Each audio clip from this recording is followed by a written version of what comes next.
Corría 1964. La mayoría de la gente cree que Pontiac se convirtió en leyenda cuando le metieron un V8 enorme a un auto compacto y lo llamaron GTO. Pero antes de que existiera el GTO, ese mismo auto compacto escondía algo debajo de su carrocería que Detroit jamás había intentado, y nunca volvería a intentar. Tenía un motor de 4 cilindros literalmente cortado de un bloque V8, un eje de acero flexible que se torcía como una barra de torsión, y su caja de cambios no estaba detrás del motor, sino atornillada al eje trasero, en el extremo completamente opuesto del auto. Esta es la historia del Pontiac Tempest de 1961 a 1963, el tren motriz más extraño que Detroit puso en producción. Si este tipo de videos te gusta, dale like y suscríbete porque se vienen más así. Vamos al tema. A finales de los 50, General Motors tenía un problema serio que ya no podía ignorar. Los importados chicos, Volkswagen, Renault, Fiat, le estaban comiendo el mercado. La gente entraba a los concesionarios de importación y salía con algo más barato de comprar y mucho más barato de mantener.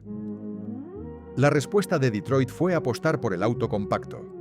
GM desarrolló la plataforma Wide-Body, un chasis de carrocería unitaria compartido entre Buick, Oldsmobile y Pontiac. Buick sacó el Special, Oldsmobile el F85. Los dos eran compactos completamente convencionales, sin nada especial que contar. Y después estaba la versión de Pontiac. Mientras los otros dos jugaron sobre seguro, Pontiac le pasó el proyecto a un ingeniero joven y ambicioso llamado John Z. DeLorean, jefe de ingeniería avanzada. Y a DeLorean no le interesaba en lo absoluto construir algo del montón. Había llegado a Pontiac desde Packard en 1956. Años después desarrollaría el GTO, el Firebird y eventualmente su propio auto icónico de acero inoxidable. Pero en 1959 su obsesión era la distribución de peso, algo en lo que los autos americanos de esa época eran malísimos. El problema de todo compacto americano era el mismo: motor pesado y transmisión al frente, eje sólido atrás. La nariz pesaba demasiado, la cola no tenía nada, y el auto manejaba como carrito de supermercado. DeLorean quería otra cosa. Le fascinaba la Lancia Aurelia, un gran turismo italiano de 1950 que usaba motor delantero y transeje trasero para lograr una distribución de peso casi perfecta. La idea era simple: separar el motor de la caja, poner uno en cada extremo, y el peso se equilibra solo. Ya había probado el concepto en prototipos Pontiac de tamaño completo desde 1957. Sabía que funcionaba. El problema siempre fue la plata. Desarrollar una plataforma completamente nueva alrededor de esa idea estaba fuera de toda posibilidad. Entonces llegó el proyecto Wide-Body, y DeLorean vio su oportunidad. El Chevrolet Corvair había aparecido en 1960 como el compacto más radical de GM: motor atrás, refrigerado por aire, con transeje trasero y suspensión independiente en las 4 ruedas. Como el piso del Corvair estaba pensado para motor trasero sin túnel de transmisión, se esperaba que Pontiac simplemente usara esa base. Pero DeLorean no quería un Corvair con otra insignia. Entonces hizo algo inteligente. Conservó el transeje trasero y la suspensión del Corvair, pero pasó el motor al frente. El problema era conectar los dos extremos del auto. En cualquier auto normal, eso se resuelve con un árbol de transmisión y juntas universales.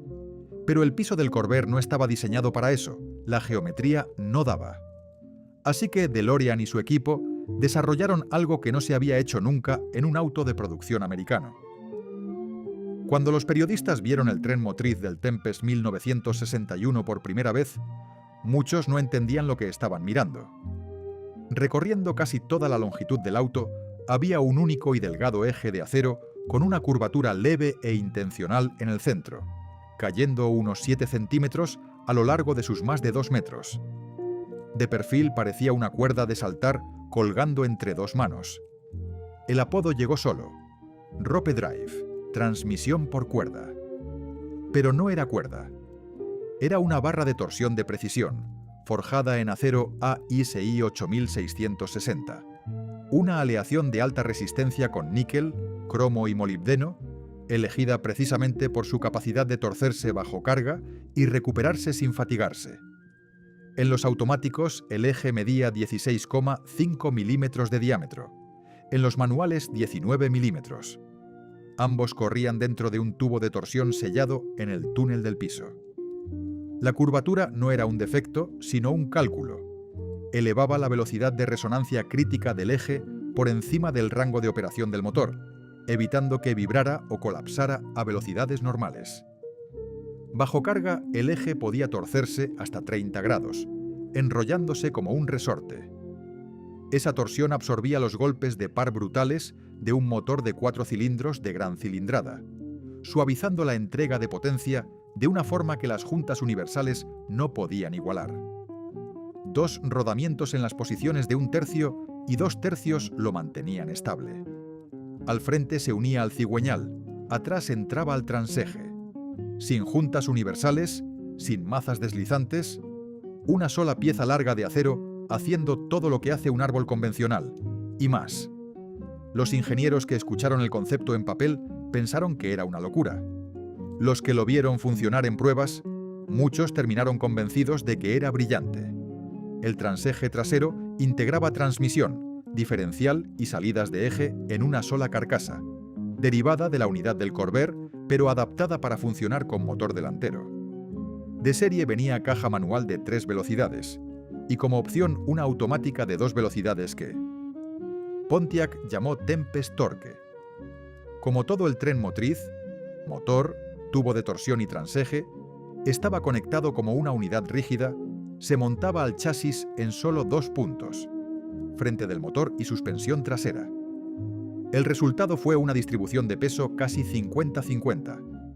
En 1961, entre los autos americanos, eso era prácticamente impensable. Y encima el interior ganaba espacio.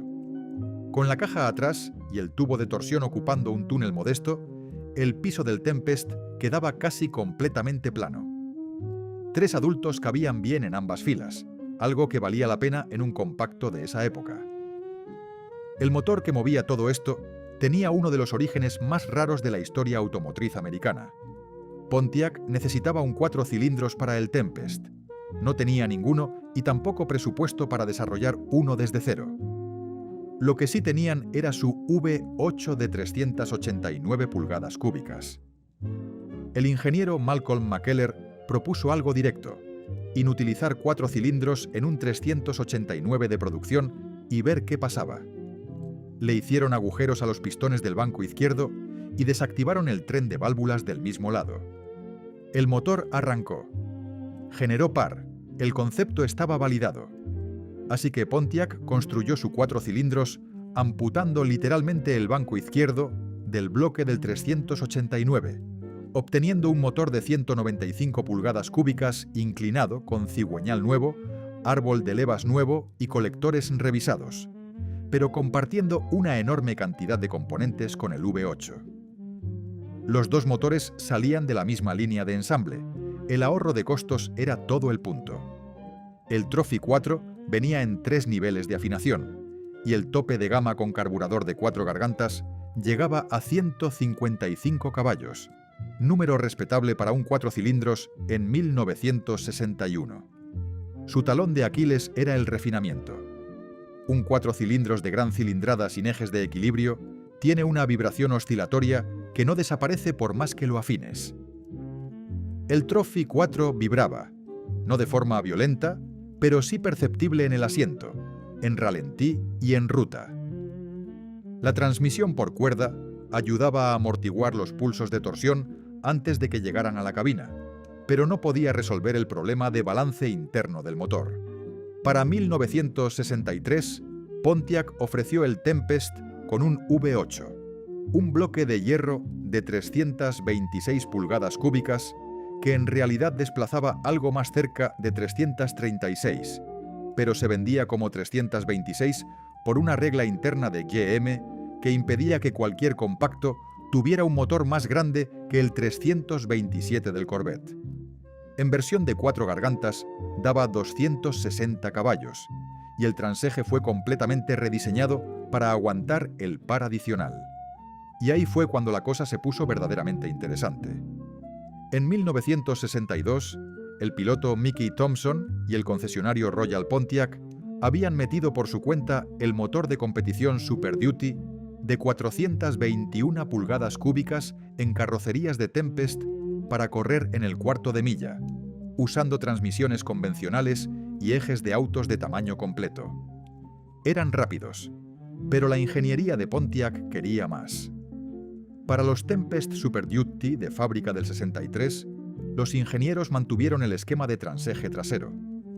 Para aguantar la potencia del 421, unieron 2 unidades Power Glide del Corvair de punta a punta, creando una caja de 4 velocidades que llamaron Power Shift. Un embrague hidráulico reemplazó al convertidor de par. El tanque de combustible fue cortado a la mitad para ganar espacio. El plexiglas reemplazó todos los vidrios. El aluminio reemplazó los paneles de carrocería de acero. Clasificado en 405 caballos, aunque la potencia real era bastante mayor. Se construyeron 6 coupés Super Duty y 6 camionetas. Los pilotos preferían las camionetas porque el peso extra sobre las ruedas traseras mejoraba la tracción. De los 14 autos, solo 5 han aparecido hasta hoy. Después de 3 años, GM bajó la cortina.